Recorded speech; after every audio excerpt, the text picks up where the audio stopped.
দেশ ছোট দেশ, আমাদের কম জায়গা, প্রত্যেকটি জায়গার সদ্ব্যবহার যদি করতে না পারি আমরা এত বড় জনশক্তিকে আমরা খাওয়াতে পারবো না।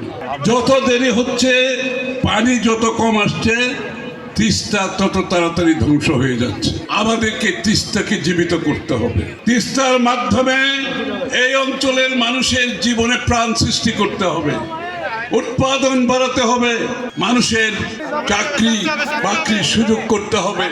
দেশ ছোট দেশ, আমাদের কম জায়গা, প্রত্যেকটি জায়গার সদ্ব্যবহার যদি করতে না পারি আমরা এত বড় জনশক্তিকে আমরা খাওয়াতে পারবো না, আমরা দেশ গড়তে পারবো না, আমরা উন্নয়নের দিকে যেতে পারবো না। শহীদ প্রেসিডেন্ট জিয়াউর রহমান সাহেবের যে উন্নয়নের রাজনীতি, সেটা হচ্ছে উৎপাদনের রাজনীতির মাধ্যমে। উৎপাদন না হলে কোনো উন্নয়ন হবে না, মানুষ খেতে পারবে না, মানুষের স্বাস্থ্য ভালো থাকবে না, চিকিৎসা করতে পারবে না।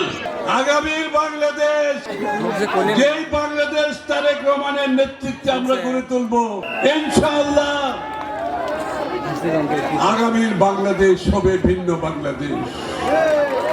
আগামীর বাংলাদেশ হবে আমাদের সকলের জন্য, একটি গোষ্ঠীর জন্য নয়, একটি দলের জন্য নয়, একটি ব্যক্তির জন্য নয়, একটি পরিবারের জন্য নয়। উজান থেকে যে পানি আসছে সেটাকে বন্ধ করে দেওয়া হয়েছে।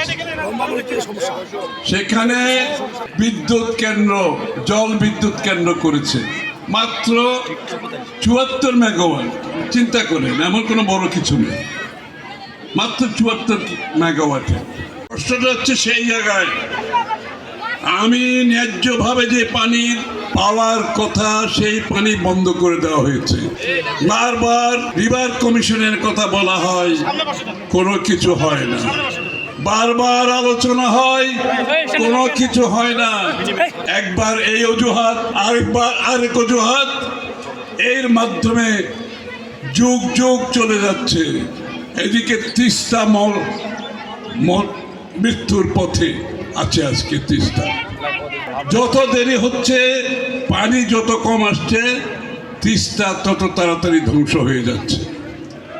আমাদের পক্ষে অপেক্ষা করা সম্ভব নয়। এই তিস্তায় পানি প্রবাহিত করতে হবে।